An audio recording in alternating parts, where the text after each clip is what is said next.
Hi everyone, I'm Sophie. Welcome to today's National Teen Book Club broadcast, which I'm co-hosting with Savitri. Thank you so much for joining us. This broadcast will last around 45 minutes, and we're starting with an introduction to our guest speaker before we move on to our Q&A. So joining us today is Dr. Will Tosh. Will is Head of Research at Shakespeare's Globe in London. He teaches, writes about and researches the literature and culture of Shakespeare's England, and he leads the Globe's scholarly research mission. He is the author of 3 nonfiction books, one of which we'll be exploring in particular today. That's Straight Acting, The Many Queer Lives of William Shakespeare, as you can see on screen now. And this is the third of 6 sessions inspired by our hero read for the term, that's Say Metal, by Brittany N. Williams. And it's curriculum linked to William Shakespeare, with Brittany's book being set in Shakespearean England with LGBT plus characters. We thought it'd be really interesting to discuss Will's research on how Shakespeare was influenced by queer culture, as well as Will's career in writing and research more broadly. And we're going to speak to him now. You can submit your questions for Will by scanning the QR code on screen or by typing the code into slido.com. You can also submit questions via the Q&A function underneath this stream that you're watching. You can join in at any time, and if you're experiencing any issues with the stream, please let us know so we can help you there. Thanks so much for joining us, Will. It's a great pleasure. Hi, Sophie. Hi, Savitri. Hey. Hello. Oh, well, again, thanks so much for being here. Our first question is, can you tell us a little bit more about your books, specifically Straight Acting? I can, very happily. So hello, everyone, and thank you for joining those who are on the call. So I wrote a book last year, came out last year, called Straight Acting, The Many Queer Lives of William Shakespeare. And in a sense, it's a kind of quite a long answer to questions I've sometimes had as a teacher and lecturer in Shakespeare studies around Shakespeare's sexuality. And sometimes that question comes out as, was Shakespeare gay? Was Shakespeare bi? And sometimes it comes out as questions about his plays and the characters that he wrote into his plays. And some people on the call might have read or seen a play like Twelfth Night or The Merchant of Venice, which depicts really sort of intense relationships, same-sex relationships, both between men and women. You might think of a play like Midsummer Night's Dream, where intimate same-sex friendship, romantic friendship is a really powerful part of that story. So I had questions, and the people I teach have had questions about how that might relate to kind of more modern understandings of sexual identity and sexuality. And the answer is it does. I mean, there's a history, and that history, although the scholars and academics have done quite a lot of work on telling the history of the ways that humans have expressed their sexual identities through centuries and through different cultures, not all of that knowledge and scholarship and research filters through into the kind of book you might buy at Waterstones or on Amazon about Shakespeare's world. Because certainly when I was at school and when I was at university, the books that were telling me something about Shakespeare's life, so biographies of him as an individual, or books that tried to describe Shakespeare's world, didn't, as far as I was concerned, really tell me anything about how people might have understood themselves or the world around them if they had same-sex desires. So I wanted to write that book and provide a kind of picture of that world, but also provide, some ways into thinking about Shakespeare as an individual. Not necessarily, look, I'm not interested in looking back 400 years and saying this person was definitely gay or straight or ace or bi or trans. But I did want to say all of these feelings and identities exist and have a history, and they're explored and expressed in various ways in Shakespeare's plays. That's brilliant. Thank you. That's such a good introduction to your book. And you just touched on the fact that some of the characters in Shakespeare's plays are LGBT plus or LGBT plus coded. And you've spoken about your kind of motivations there for writing. You had questions. So what kind of keeps you going in terms of your research? Like what keeps you motivated? What keeps you motivated to share your kind of research and keep teaching and learning? We had a school in particular, Gorgie Mills School, who were interested in all of the LGBTQ plus related questions that we might be asking today. I think that's a great question, and I think the sort of the simple answer is I feel really privileged and really lucky as an academic and a researcher to get access, thanks to the training I've had and the position I now hold at the Globe, to be able to go away and either read really obscure Renaissance plays and treatises and poems, or read scholarship by people who have written about those things, or by historians who have uncovered lives, but written those discoveries up in quite scholarly, quite academic ways. I mean, I find it absolutely fascinating. What I really love is finding a way to get that knowledge out of just an academic book and putting it into a format that everyone can enjoy. And I'm not a novelist, I'm not a dramatist, but I can write nonfiction, and I hope, write nonfiction in a way that has a story behind it, has a narrative behind it, and has world building behind it, because I'm just endlessly fascinated by the different ways people have existed on this planet as humans over tens of thousands of years. And it just so happens that my bit of scholarly research is Shakespeare's life and times and that period in history. But there are so many questions I still have that I would like to know the answer to, and probably won't find out the answer to every question I have. But in the meantime, what I really want to do is get some of those nuggets and some of those interesting things out into the world, and have other people as excited as I am by it. Thanks. Well, hopefully that sort of answers the questions we've had from Gorgie Mills School, I hope I'm pronouncing that right, and Matford Brook Academy, who were curious about what inspired you to write. I guess a sort of broader question, which you've perhaps touched on, is why does it matter? You know, I guess we study Shakespeare in school. Some of us were at school in a time where you couldn't talk. There was people will be probably familiar with Section 28. You couldn't talk about or promote homosexuality in schools. So it can be a sort of area that people don't have confidence in talking about, particularly if you're a straight teacher in a classroom, or you're not a Shakespeare expert, or you've got different perspectives in the class and you're not sure how to sort of handle things. I mean, it shouldn't be a grown-up topic, you know, like sexuality and sexual identity shouldn't be a difficult topic, but it can be. So why do you think it matters to explore Shakespeare's sexual identity? I think it matters for a couple of reasons. One reason I think you've touched on already, Savitri, is that we talk about human relationships all the time at school, at every level. We talk about people who form relationships and have children and form families, and that is not an inappropriate topic. That's just what humans do. Lots of us at school will read or start touching on drama, whether that's Shakespeare's plays or any other writer, on novels that are about human feelings, and that's really what underpins most art, you know, certainly most literature, is humans and their feelings and their conflicts and how they come together or pull apart. There is no difference in my mind about who is having those feelings, as long as they're feelings that are humane and supportive and consensual and worthy the exploring in literature. So it's important to think about same-sex desires and same-sex relationships, because we think about opposite-sex relationships in literature, and different humans explore those and experience those feelings differently, but they're all human feelings. So that's like the basic answer, is that's why we should do it. I think there's a couple of other I have a couple of other answers to that question. One of them is to do with, or both of them, I suppose, are to do with our own time. You've touched on, Savitri, that there have been periods in our history when the ways in which institutions like schools or other local authorities have been allowed to discuss queer desire and same-sex relationships have been very repressed and suppressed. That's fortunately not the case now, but there are still question marks in that members of the public will have, that maybe even our members of our government will have, about the history and kind of backdrop and background to identities and modes of expression that are quite visible today.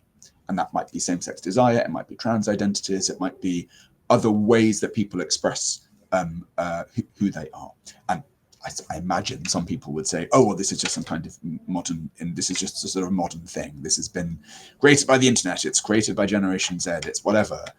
I think it's really important to show that there is a history to how humans feel and how they express themselves, and that changes. Look, it changes in terms of when they're living and where and the language they speak. All of those things, of course, make a huge difference to labels we might put on people, but the feelings are still there. And it's sort of, it's our job, it's a duty as historians, as literary scholars, to explore the texts and artworks that express those feelings. And hello, everyone, I'm sharing an office, so if you see my colleague Lucy moving around in the background, I'm not about to be sort of kidnapped. But what was my third thing? I've now been sent off track by seeing Lucy in the background. Yeah, I think my third reason does kind of tap into that idea of showing that there is a history to those sorts of feelings and those sorts of desires. And that's to do with Shakespeare himself. So one of the reasons that we love Shakespeare's plays, I certainly do. I work for an organisation that is dedicated to his work. One of the reasons that lots of people on this call will be studying Shakespeare's plays in English lessons is because we've made a decision as a culture to plant him really centrally in our education system and in our cultural life. I think that's merited. I really do. I think he should be there because I think he's amazing. But we have made that decision. And along with making that decision, as a culture, I'm speaking in quite broad terms, but as a culture, we've said he represents the best of something. And in the past, that has certainly come with certain assumptions about who that means he is. And that means he is heterosexual, married, with children. It's certainly true that he was married with children, and I think his relationship with his wife was super important. White Englishman of a certain class, of a certain financial security, who did things in a certain English way. Now, historically, I'm not going to challenge that particularly, but I'm also going to really push back against people who say, because of Shakespeare's significance and centrality, we can't really ask questions about his sexual identity or his feelings towards people of the same sex, because that's somehow inappropriate. It's not. And also the work that he produced in his plays and his poems shows his own interest in those feelings. Doesn't necessarily prove that he felt them, but it absolutely shows that he was absolutely fascinated by the different ways that humans could feel love and feel desire. And that's what motivated him as a dramatist and a poet. And is there a play that you really enjoy the most or have connected with the most? And for anyone who doesn't consider themselves like a Shakespeare fan, what would you say they're missing out on? Are they accessing Shakespeare stories without realizing? That's a great question, Sophie. I've always had a really soft spot for Shakespeare's Twelfth Night. It's wonderful comedy, Twelfth Night, which I did at school. I was in at school and then read at university and after and have written about.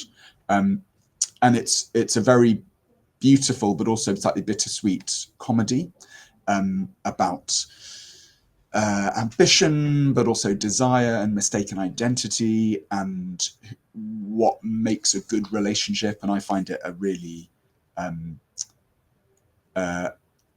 beautiful but also challenging and very heartbreaking play. I really adore it. In terms of people, I would really strongly advise, well, no, I'm not going to say advise, actually. I'm going to say a slightly sort of potentially unexpected thing, given where I work and who I am. No one is required by law to like Shakespeare. Like, it's like he's not a green vegetable. It's like, there's not a kind of, I cannot say that your life will be better just as long as you let Shakespeare into your heart. But I would say that about really any writer or artist or musician. There are lots of people that I don't read a lot of, or I don't music that I don't listen to, or art that I don't see, but that's okay. You know, we all can make choices about what we really love and what excites us. I've always loved the theatre. I've always loved literature. I've always loved stories. Shakespeare is someone who not only is the one when it comes to how you craft a character and how you structure a story and how you turn language to your purposes, he really is. Like, I think if anyone on the call is interested in working out how you construct a drama or a story, whether that's in long form writing like a novel or a TV script or a screenplay or a radio play or a podcast, a drama podcast series, Shakespeare's the one who will teach you how to do that. And he's been teaching us for 4 centuries. So that really that he is amazing. But I would say if you're not sure or you haven't yet found a Shakespeare play that you enjoy or a story that you enjoy, go and find a form of that story in some other way. That might be a staging, might be a production, it might be a filmed theatre production. There are lots of those available on. We have an online player called Globe Player ourselves. There's something called NT Live, National Theatre Live, that has a wonderful range of different filmed productions. And filmed productions are a wonderful thing to see because you get most of the play, which you wouldn't necessarily get in a motion picture.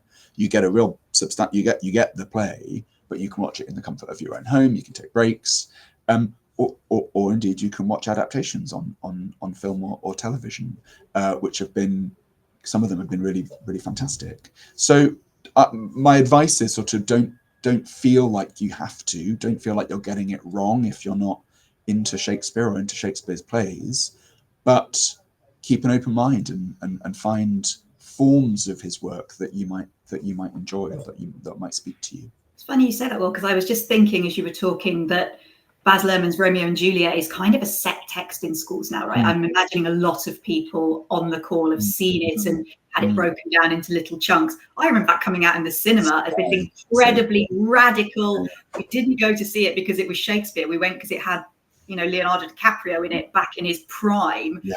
And it was just like this jolt of, and I think if you can, that's always stayed with me. And I did like Shakespeare already. Yeah. We have a great question from St John Bosco Arts College, which might take us well away from Shakespeare. What did you read as a teenager? Good question. I read a lot. I was a reading kid, and I am still a very reading person. It's funny. I've various points in my life. I've realized that people around me stopped reading, sometimes temporarily and sometimes for considerable periods. And one of them I remember was when I was at university and undergraduate university and finals. So your final exams, you take in your third year, hard work, you have to revise. It's a really intense time. And someone said to me, "Oh, I'm so looking forward to going back to just reading a novel in the bath." And I was like, "Why did you stop?" Like, stressful times are when you read. They're the things. That's the time that you need a good book to kind of calm you down. So I've always read. I read really widely when I was a teenager, and I don't mean to boast when I say that. But what my point is, I read a lot of pretty disposable stuff. I read stuff that wasn't necessarily great literature or even particularly well written. I read an awful lot of novelizations of things like Doctor Who and Star Trek in a particular moment in the 80s and 90s when there were loads of those floating around. When I suppose when I was about sort of 12, 13, 14, I quite like sort of more fantasy works. I remember reading a really brilliant American series by the writer Tamora Pierce called The Song of the Lioness series, which is a sort of kind of high concept, vaguely kind of chivalric sort of story about a girl who disguises herself as a boy and becomes a squire and then a knight. Very Shakespearean resonances, as you can hear. There are a series of other stories that I love. There was one series by the English writer William Corlett called The Magician's House Sequence, which again I really loved. And then when I was a bit older, Philip Pullman, The Northern Lights, and that sequence really spoke to me. And then sort of from that point, in a sense, reading stuff, particularly the kind of slightly disposable novelizations of TV shows and things,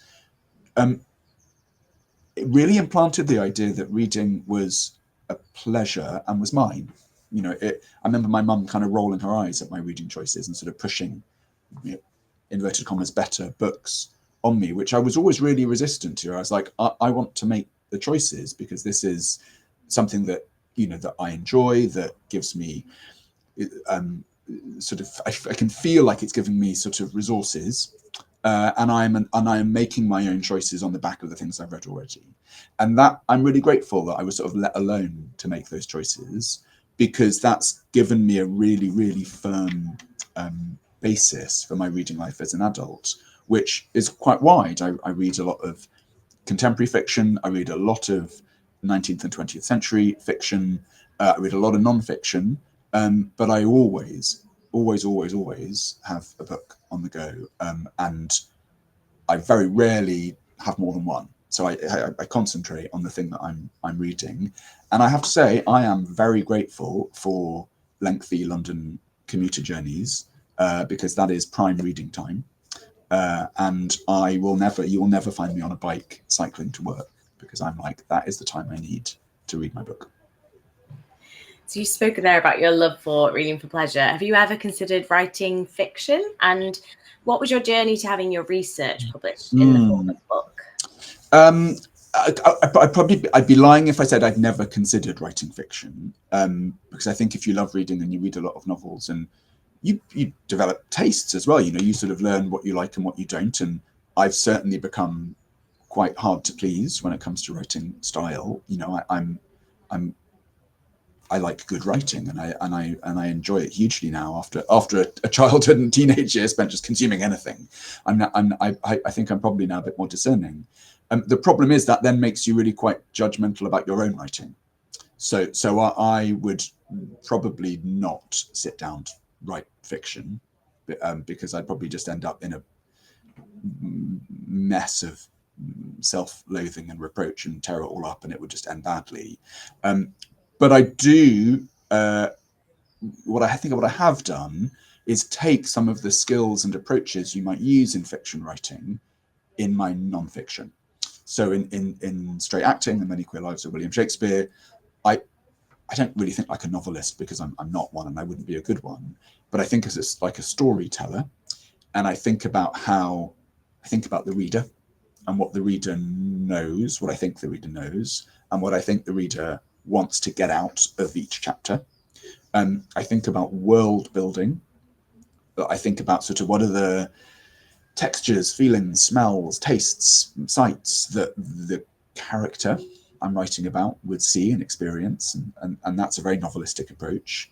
And actually, at the start of each of my chapters in Straight Acting, I do include a kind of imagined scenario, which I started doing actually as a writing exercise. And this is something that, again, people on the call might be familiar with, called free writing, where if you're trying to write a thing, really anything, non-fiction or fiction, you can feel quite blocked, and it can be hard to know how to start.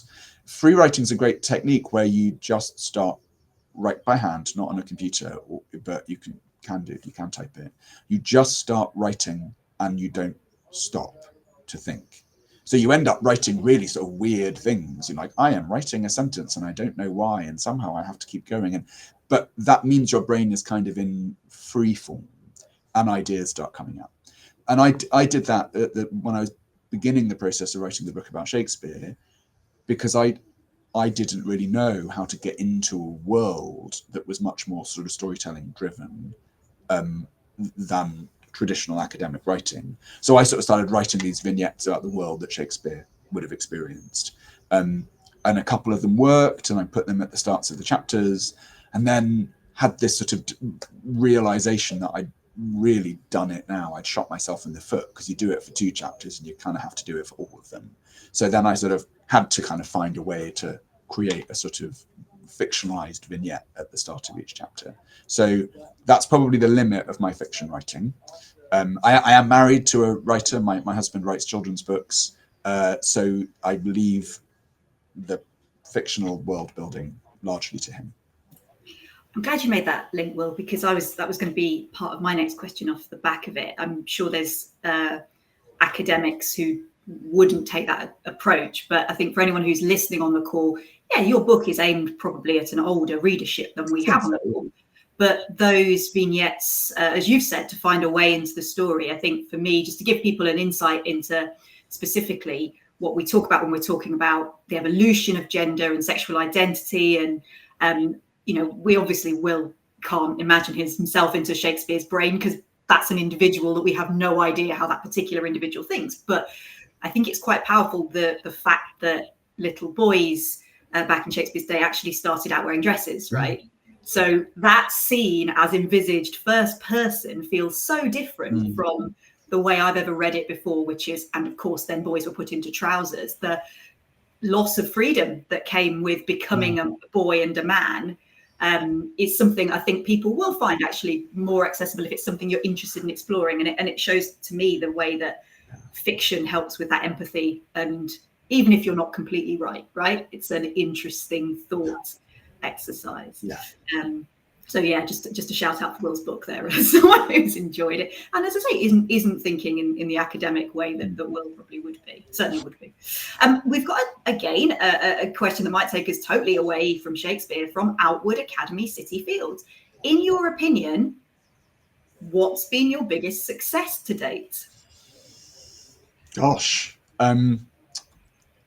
well, it's a very good question. I guess it depends on how one defines success. All right, gosh, I suddenly feel like sort of talking about one's own success. I don't quite know where to look. Well, I think I will talk about the book actually about straight acting.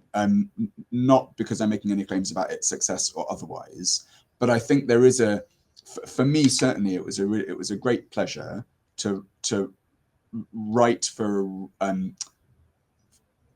To write for a readership and of sort of cards on the table, academic books that are written for a scholarly audience are not read by very many people.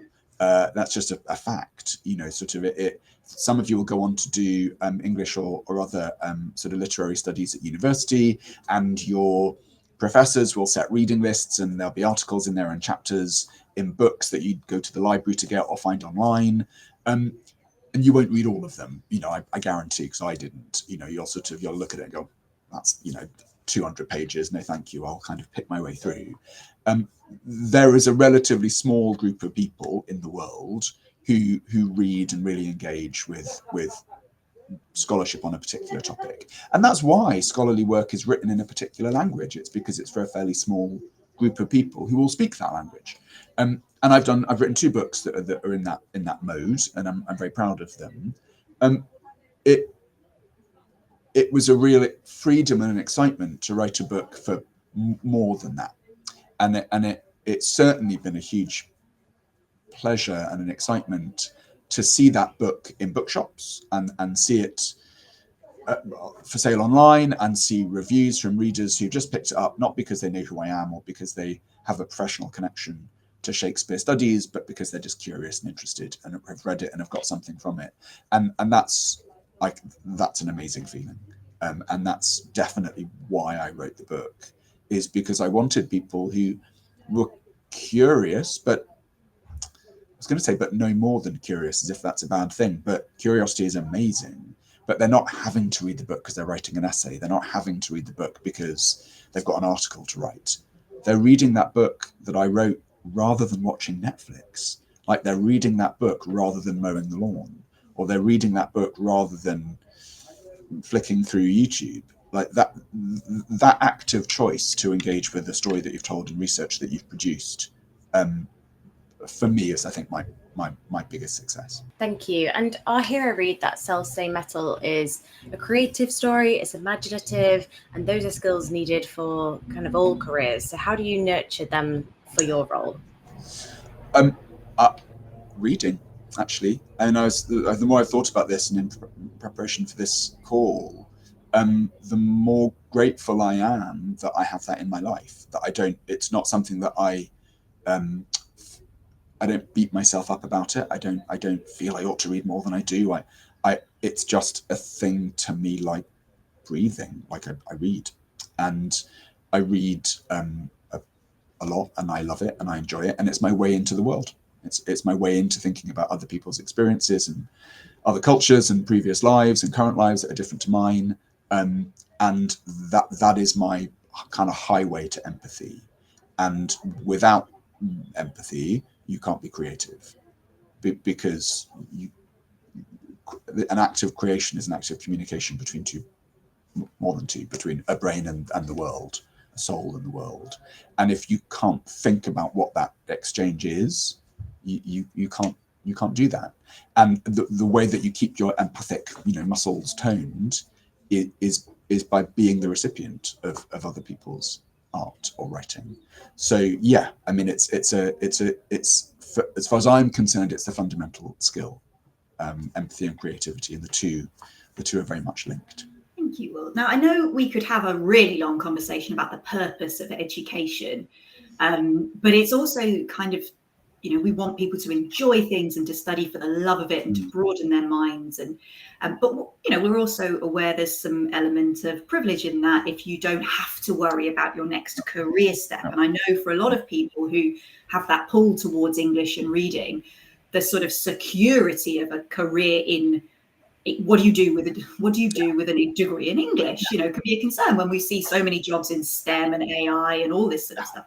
So do you have any sort of observations or advice, on, you've obviously made a career that's founded in a love of literature. Any advice for the young people on our call? I think you've put your finger on it, Savitri. I really do. I think for a long time, we've I remember there was a musical which I think is still doing the rounds called Avenue Q, which is a slightly sort of adult version of Sesame Street. I don't recommend the people on this call go to it, but I think if I remember rightly, its first number is a young person arriving in the big city, and their opening song is "What do you do with a BA in English?"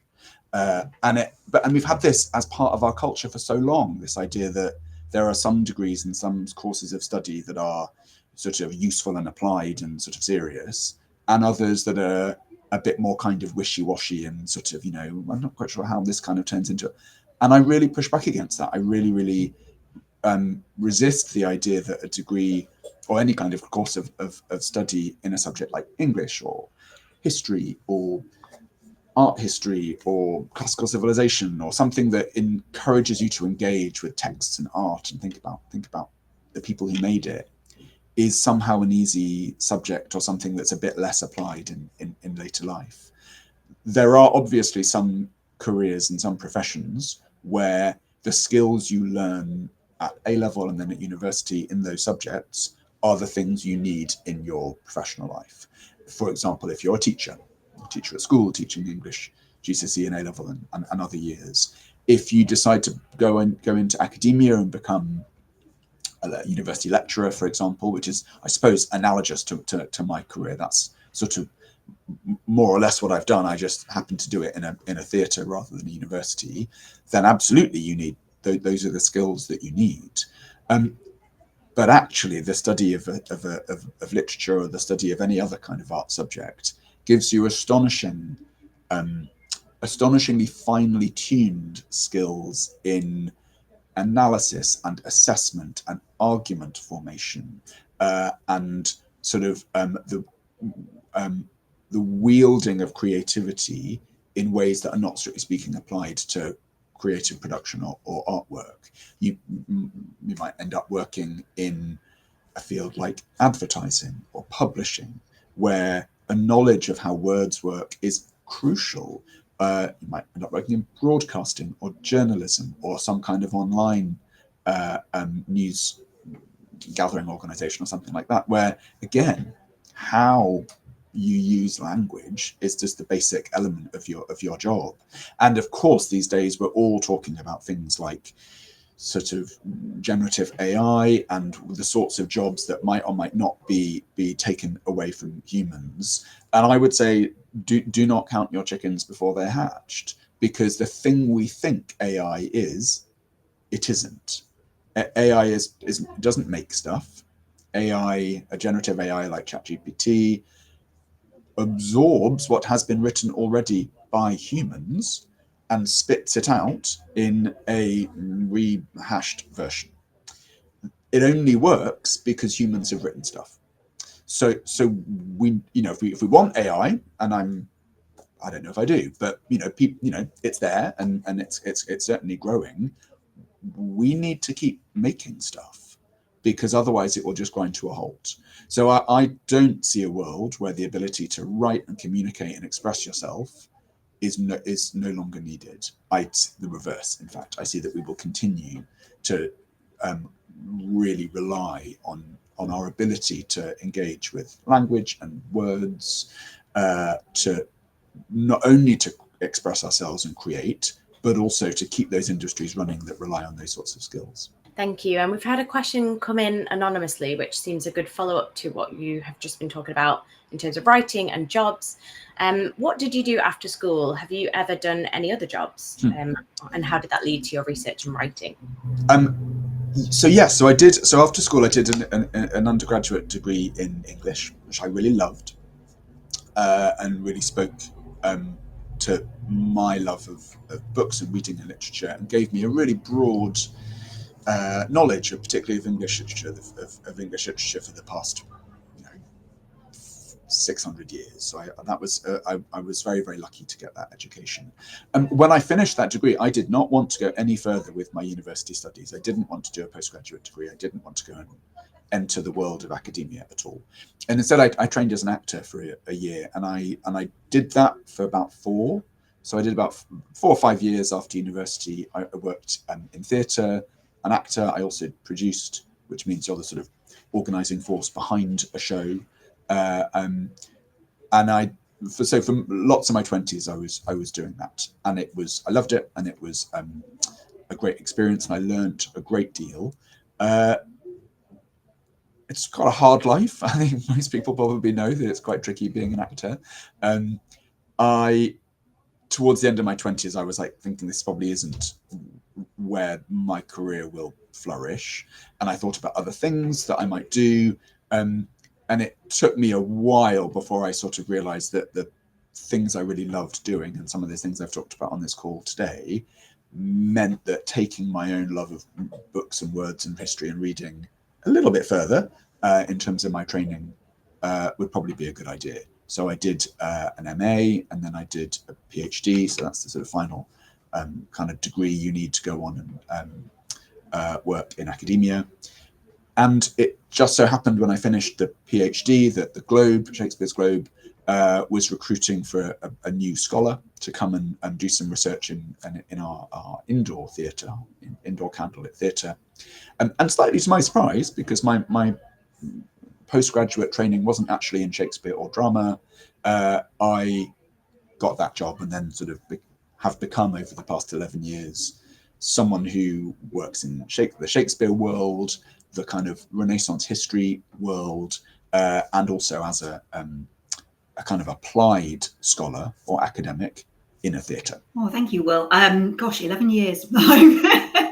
I should really be moving on to our usual closing question, but if I am keen to ask you this question that we had about linking with our fantasy book. So yeah, Our Hero Read is a fantasy version of Shakespearean England, with Shakespeare even featuring the character. You've touched on your sort of the liberty you've taken in going into Shakespeare's head and writing how you have felt. How do you feel about people taking liberties with the truth of Shakespeare's life? I mean, some people might have seen there's a Doctor Who episode filmed at the Globe. There's a Jodie Picoult book out, suggesting maybe a woman's written his plays. What's your take on that? I am conscious we're going to have to wrap up in a few minutes. I'll make it quick. Look, I think there's a sort of well, there are sort of two. So having said, I'll make it quick. There are two answers to that. The first is, and I do really want to reinforce this, that Shakespeare is not Holy Writ, and Shakespeare doesn't belong to me or the Globe or anyone. Shakespeare is a cultural asset that we share with the world, and the world is free to do whatever the world wants to do with the individual, his work, and audiences and readers will decide whether they want to engage with that or not. The slight flip side of that, from my point of view, is just a sort of desire and a hope that writers and creatives get inspired by the nature of the history and the life that Shakespeare, or the lives that Shakespeare lived, and build from there to create something new and exciting and kind of alternate, maybe in the case of Brittany's book, or and I'm thinking of Jodie's book, which I haven't read, but I did speak to Jodie Picker quite at some length some years ago when she was researching it, and it was her idea was that Shakespeare didn't write, or at least was not solely responsible for his plays and poems, but it was a poet called Amelia Lanier who did some of that work. That makes me very slightly sad, because Amelia Lanier is actually a really interesting poet, but no one reads her poetry because they all would rather think that she wrote Shakespeare's plays, and that to me seems a disservice to Amelia Lanier, that to not take her seriously on her own terms. So it's my sort of sense of freedom for people to do what they want with Shakespeare sometimes runs up against my resistance to telling stories about Shakespeare's life that are not respectful either to Shakespeare or the time he lived, or indeed other people who lived around him. And that's generally how I feel when people make suggestions that Shakespeare didn't write the works of Shakespeare, because usually that suggestion comes from some mostly quite snobbish kind of attitude about someone not being able to write like he did because he didn't go to university, or he didn't leave the country, or he didn't hobnob with kings and queens. And that to me isn't interesting. It just, it suggests a lack of knowledge about the era. That's so interesting. Thank you. And I wish we could delve into that more, but we are running out of time. For a final question, do you have any advice for young people, or even your younger self, around achievements or success? So any tips for creating a career success story? Oh, gosh. It's a great question, and it's a hard one, and I think it really depends on the career that you choose to pursue, but I think following your own interests is something that has served me well. Finding something that you enjoy doing, which means when you have to do it or some of it as a duty, whether that's education or work, it means you're already halfway there to wanting to do it. And that certainly has been the case for me. There are lots of parts of my job now as Director of Education at the Globe that aren't really drawing on the skills that I've developed at school or university or as a researcher and writer. And in all honesty, they're the bits of the job I like less. And the things I really like to do continue to be teaching and reading and researching and writing and communicating and sharing my excitement in stories and history and past lives. So I think find a thing that excites you, do lots of it in lots of different forms, and in the process of going through school and having this extraordinary time to learn so much, see where that interest and passion and love might take you in terms of your school choices, and then later on your career choices. Oh, thank you so much, Will. So many directions we could take further conversation in, but encouraging people to do their own reading and research if they haven't had their questions answered today. Unfortunately, that is all we've got time for. So thank you, Will, so much for taking the time to speak to our students about such a range of things. Thanks to the students who've joined us live, and also hi to those who'll be catching up after the session's recording is sent out. Thank you, Will. Great pleasure. Thank you for having me. Okay, so a huge thanks to everybody who tuned in and submitted their amazing questions. We hope you enjoyed this Q&A with Will. A feedback form will be shared soon by email. We would really appreciate both students and school staff completing it. And if you'd like to share any thoughts in the meantime, you can do that. Please do it via the Q&A function, or you can send an email through. We would love to hear how you found today's broadcast. We hope you can join us for our upcoming sessions for that self-same metal. They're on screen now. And you can head to our NTBC website webpage for more information and register any new groups. You can also find more broadcasts there on the Speakers for Schools website. Thank you, everybody. And we look forward to seeing you again soon. Thanks, everyone. Bye. Bye-bye. Thank you.